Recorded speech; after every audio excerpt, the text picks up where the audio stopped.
What's going on, guys? My name is Adam, I am a Super Swan, and welcome to episode 3 of March to Moscow, Spain, where we'll try and take Spain to World Cup glory. If you watched the last episode, you will know that we've made the quarterfinals, and it's a huge quarterfinal against France in our aim to make the semis.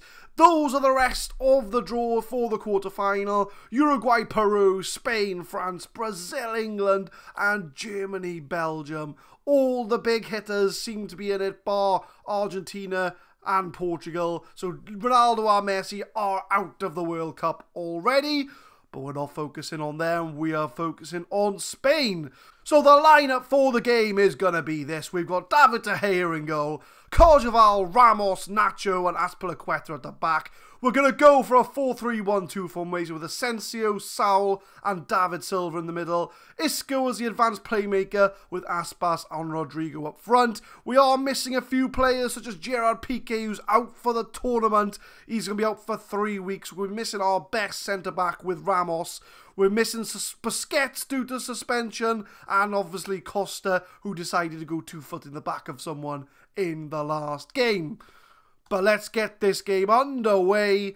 It's going to be make or break, I feel. So those are the players we're going up against. Lloris, Tolisso, Laporte, Umtiti, Pogba, Griezmann, Lacazette. For some reason, none of them have their photos, but that doesn't matter. Challenge the team where they left off. It's the World Cup 2018 quarter-final. It's Spain against France. 6 minutes into the game, we get a throw-in. Azpilicueta, he's going to find Iago Aspas. Finds Rodrigo. It's 1-0 to Spain 6 minutes in. That is exactly the start we need to this game. And Spain are 1-0 up from the throw-in. Isco finds Azpilicueta, who plays a lovely ball into Iago Aspas. Squares it for Rodrigo, and it's about time Spain strikers turned up for this tournament. First shot, first goal. It's a goal kick, 34 minutes in. We've moved up to control as we are retaining the possession. But Mbappe gets past one, gets past two, but he puts it back to the left back. But he's back on the ball. Kante. Griezmann finds Lacazette in the box. It's 1-1. They immediately equalise. They got into a good position, to be fair to them, so we can't complain about that. But it is 1-1. Lacazette gets the goal. His picture is now up the top, if you can see. I'm not sure why he wasn't in the lineup. But Griezmann, and I think that's going to go down to Sergio Ramos' mistake. Should have marked Lacazette a bit tighter there. But we are 1-1, and we've got a game on our hands. 42 minutes in now, coming up to half-time. David De Gea with a goal kick. Hits it to absolutely no one. Nzonzi to Pogba. France are going to build up from the midfield. Mbappe. Oh, he is easily tackled though. Isco now. Can we counter-attack?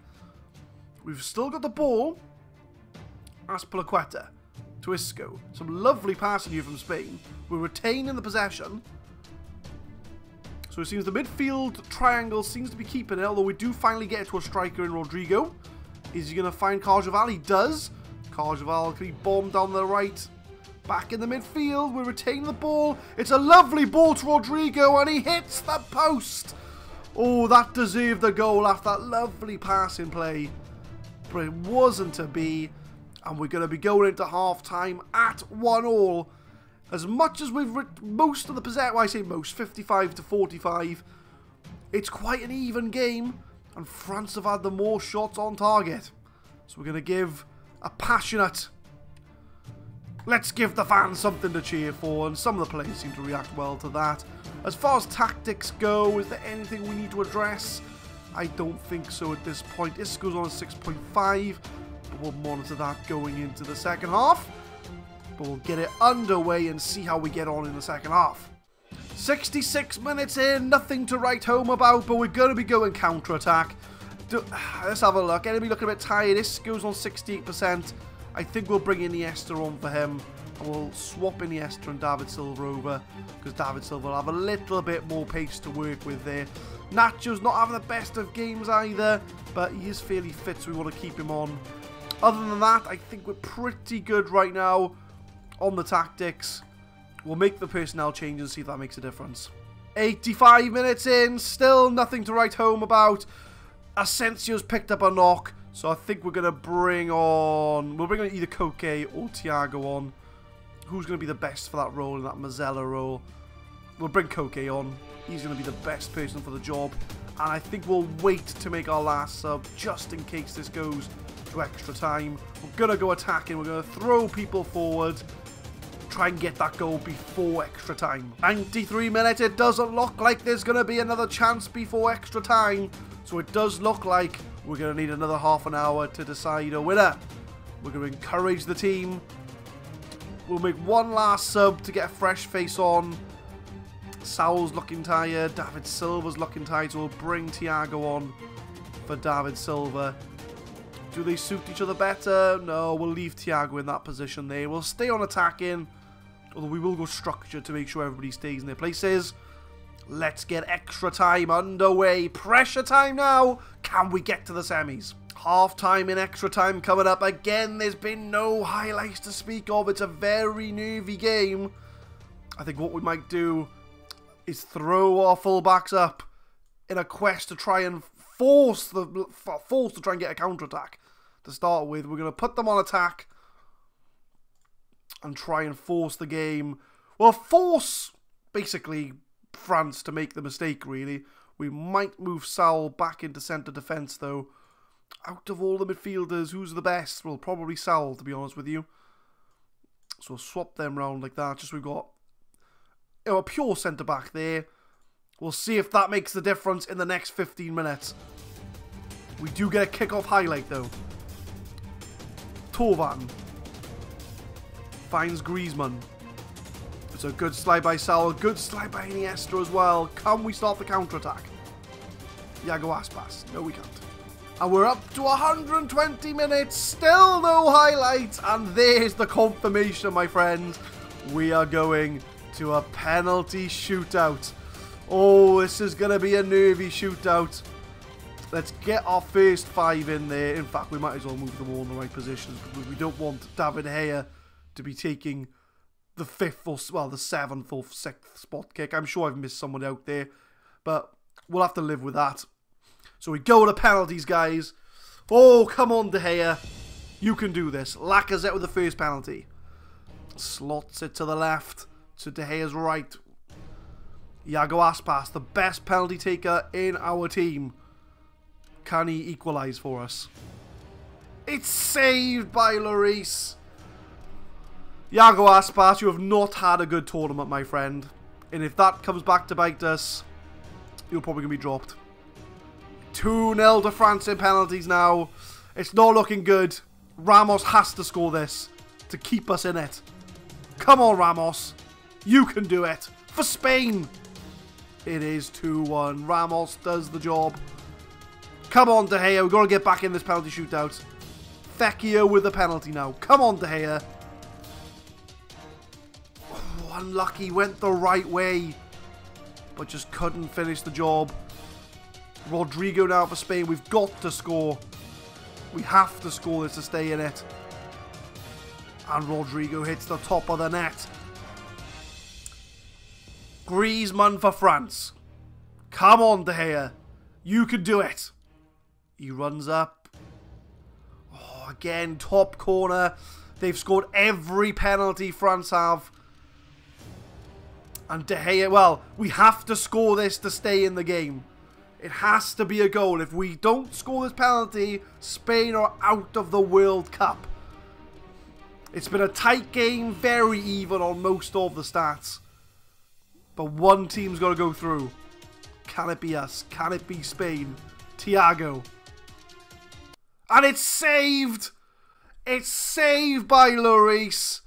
And France are through, which means that Spain are out of the World Cup. Aspas and Thiago missed the penalty. And that does knock out Spain in the quarter-finals. On penalties, it was an even game. We can't complain about the result. I mean, it was penalties. I would say it's potluck, but there is a little bit of skill involved. But France beat Spain in World Cup quarter-final penalty thriller. And that is the end of the road for Spain. Everybody's disappointed, but unfortunately, with the way penalties go, that's the way it is. We did our best. We threw everyone forward. We tried to make the difference. We were expected to reach the final, but we were knocked out in the quarters. So I think what we'll do, we will look at see who wins the World Cup in this version, just to give us an idea of, you know, a bit of a prediction for the real World Cup. So I'll come back and show you the quarter-final results. Uruguay beat Peru on penalties 1-1. I'm surprised Peru managed to take them that far. That would have been a fantastic result for Peru, but I think they'll be proud to reach the quarterfinals. Spain knocked out by France on penalties. We've witnessed that game ourselves. Brazil beat England 3-0. Again, an expected result. I think England will be happy they made the quarters as well. And Germany beat Belgium in a tight 2-1 victory. So the semi-finals look like this. Uruguay against Germany, France against Brazil, all the big hitters. I mean, it would have been better if we would have got through. We would have faced Brazil in the semi-final. But we'll take a look at who won those games as well. Germany defeated Uruguay 2-0 in the semi-final to make the second consecutive final for them. And France beat Brazil in extra time. So they've had another game go the distance to beat Brazil. Not quite penalties like they did against Spain, but they did manage to go the distance against Brazil. Third place playoff, Brazil finished in third place over Uruguay, a 1-0 win, which means in the final, it's Germany against France. Who's going to win? France are the winners. They have beaten Germany on penalties, which means they've won 2 penalty shootouts and 1 in extra time to win the World Cup. And with luck like that, you can't say they don't deserve it. So the march to Moscow for Spain is over. They reached the quarter-finals, only to be knocked out by the eventual winners of the World Cup. The second time it's happened to us. It happened to us when we took over Brazil, and it's happened to us when we were Spain as well. So as mentioned, that's going to be it for March to Moscow Spain. Leave a like if you enjoyed. As always, next time we will be changing nations. Who do you think we should be taking over? Leave a comment in the description, or not description, but in the comments down below, who you want to see march to Moscow and who we think have a chance of winning the World Cup. We'll be uploading these episodes every Tuesday and Thursday, 4 PM GMT, right through the World Cup, and we'll hopefully get through as many teams as we possibly can. So anticipate a new team for next time, guys, and hopefully I will see you then. Thank you very much for watching.